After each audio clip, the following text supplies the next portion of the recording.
Hey, Taco here, chilling in the she shed with my Tucker Got inspired gyro helmet for paramotoring and a whole lot of radios, as you can see.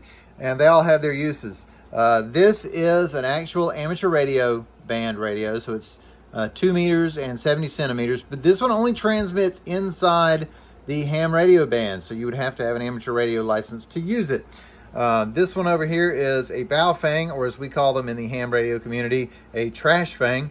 It will work on ham radio frequencies, which is what it's set at now, or it will work at family radio systems, general mobile radio service, and kind of everything in between. So a lot of paramotor people use this radio because you don't have to have an amateur radio license to use it. You should have a different kind, but as long as you stay out of the ham bands, a lot of people just don't care.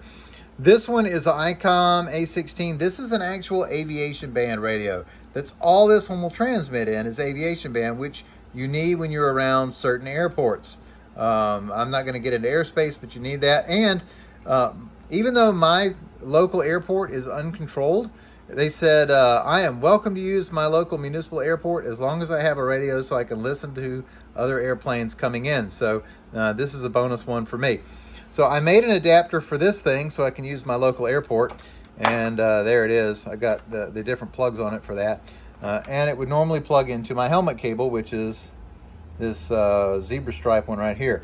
However, to talk to an instructor or talk to other paramotor pilots, a lot of y'all use this one, so I needed to make a second cable. So I took this, and they're not wired the same. These two radios are wired completely different.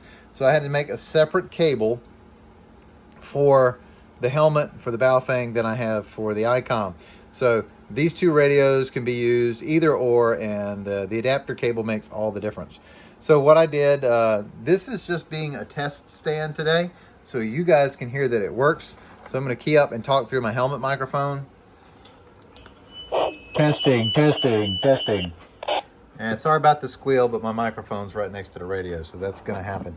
And then, I don't know if you can hear this or not, but I'm going to put this microphone right up against the speakers. See if y'all can hear that. Testing, testing, Baofeng test.